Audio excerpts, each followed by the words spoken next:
fàttali na leen bu baax démb ak bët démb li nga xamante ni xew na Sénégal samay kàddu nag fi may gën a insister mooy man dañ maa jiñoon wàllum terrorisme biñ ma ko jiñee itam daanaka ñi ngi ma jàpp ñi ngi ma mandara def ko 26 novembre 2020 doyen des juges Samba Sall moom moo placé woon mandat de dépôt ci jamono joo xamante ni booba sëñ Bassirou Gueye mooy procureur de la République ca jamono boobu itam ku ñuy wax Daouda Gueye ay jamono ginnaaw bi dégg naa ko fi central ndax booy fàttali ko li xewoon ci Patte d'Oie ku ñuy wax Cheikhouna Gueye am na commissaire bu fa ñëwoon bu ñuy wax Sangaré defe naa am comprimé bi ko waxoon ne ko jaay ma mu ne ko comprimé bi du génn sans ordonnance mu yebal ay éléments ñu jaay ko doole pamte ko toroxal ko kooku defe naa victime la loolu xewoon na fa yaakaar naa fàttewul moom commissaire bi defoon loolu Macky daf ko yëkkati gën a yokk dooleel yóbbu ko fa nga xam ne mooy cité urbaine bi centrale waaw nga xam ne Macky moom àggoon na ci képp koo xamante ni def ko lu bon la da lay dooleel defal la promotion yokk sa doole ba ki nga xamante ni mooy lieutenant bi nga xamante ni moom mooy jëbbal procureur de la république nit ma def am ay retour parquet lu ma am naa retour parquet ñeenti yoon di baagante central ak plateau ba bis bi nga xamante ni mooy 26 novembre 2020 ci alxames ci takkusaan doyen des juges Samba Sall wax ma ne ma ci laa njëkk déggee baat boobu ne ma yow kat dañoo wax ni inculpé d'affiliation à un groupe terroriste sama avocat mi ngi toog sama ndajoor maître Fodé Ndiaye ma ne ko li mu wax lan la ci la ma ko leeralal tekkil ma ko ci wax ne ma ne da ngaa laare ci biir terroriste bi waaye dañ ne da ngaa laare ci terroriste ma dogu ne ko man kat sëtub Cheikh Issa Diène laa te Cheikh Issa Diène ku liggéeyal Sëñ Tuubaa la ba làq ngërëm bu fekkente ni am na benn cër ci yàlla te man gëm naa ni wàllu kaamil la li nga ma def nii di nga ko gis novembre bañ demee ba avril dafa wàcc liggéey bu ngeen xoolee aussi 15 avril jeudi observateur bind na ci la defoon au cours des affaires sensibles de la justice am na page boo xamante ni observateur da caa bind wax ne man terroriste la wax date bi ma jàpp ngir baamtuwaat ci wax ji nga xamante ni Imam Dramé wax na ko l'observateur kon responsable la ci loolu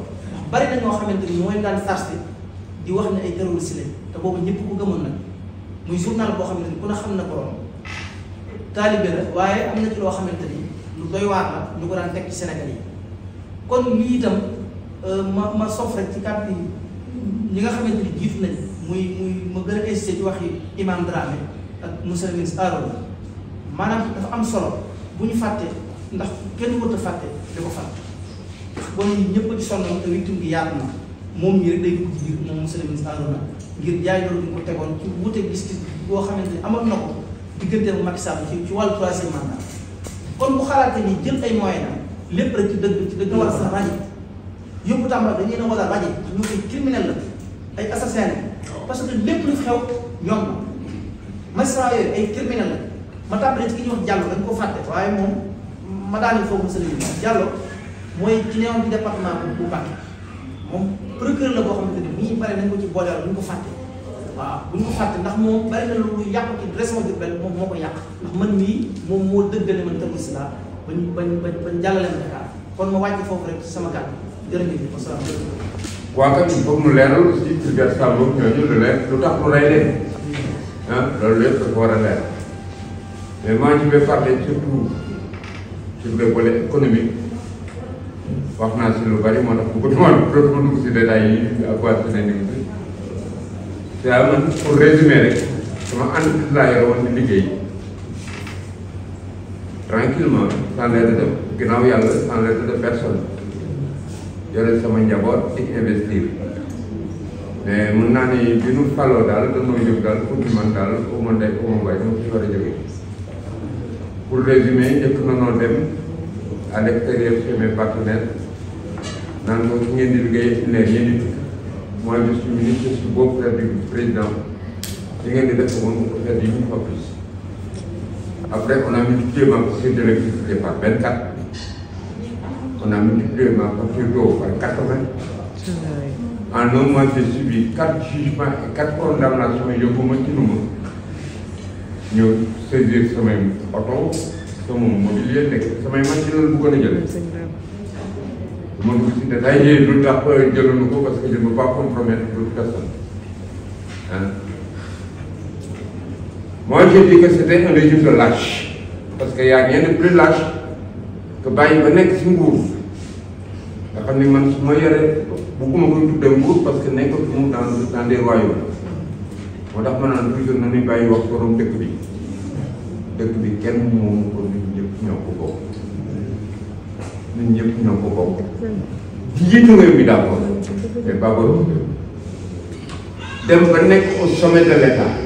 utiliser les instruments de l'État, la Sénélec, la justice, etc., les banques, le fisc, pour détruire d'autres Sénégalais, ce n'est pas du courage, ce n'est pas de la témérité, ce n'est pas de la noblesse, ce n'est que de la lâcheté. Je l'ai écrit dans comment on va enquête avec. J'ai fait des contributions plusieurs fois dans le journal Enquête. Donc, moi, je crache mes vérités à l'époque de Macky Sall. dafa am jamono boo xam ne métti woon na lool ci képp kuy Pastef ak kuy Pastef ñi bëgg Sénégal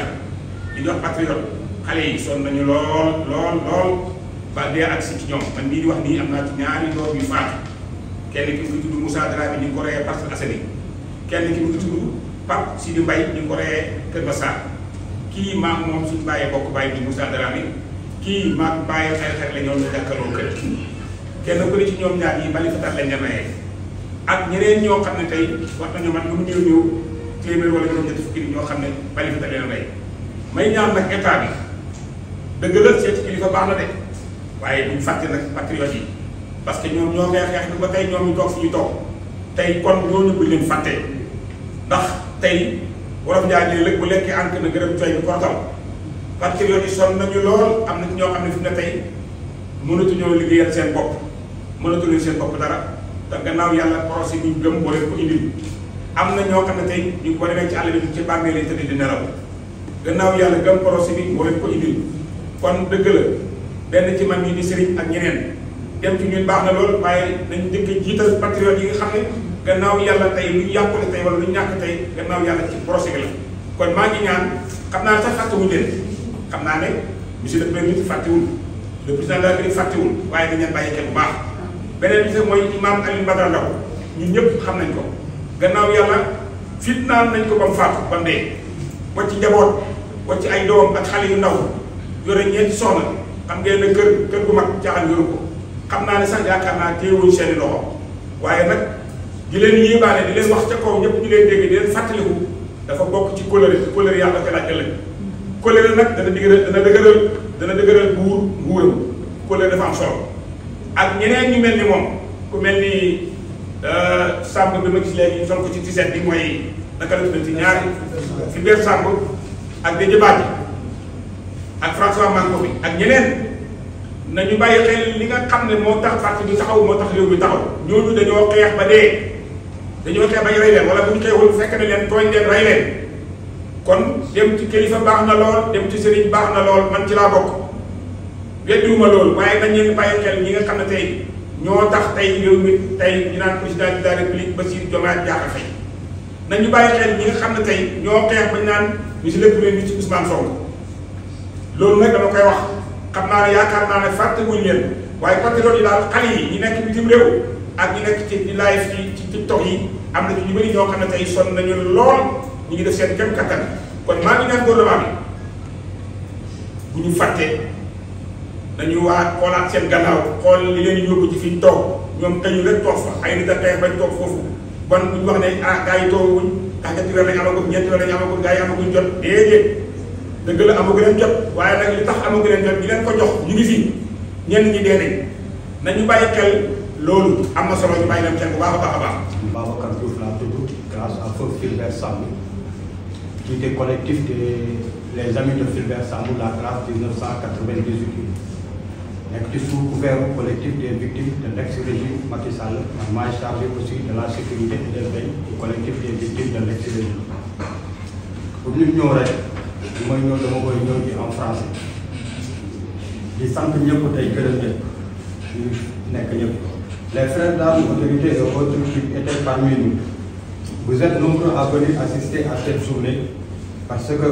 comme nous, certainement vos sommeils sont troublés par l'appel des frères disparus. Mystérieusement, dans des circonstances non encore élucidées. Ils ne cessent de nous interpeller. les fleurs des larmes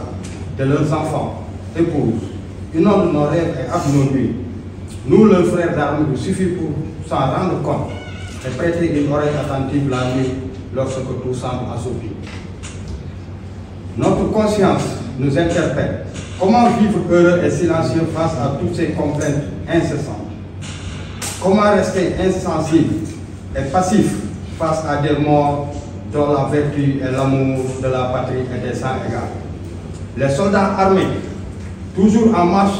aux exploits jamais chantés et qui plantent partout le drapeau de la paix, méritent reconnaissance et gratitude. Nous sommes assermentés, convaincus de la nécessité du sacrifice et du devoir de constituer une barrière contre toute menace aux forces extérieures au prix de la vie.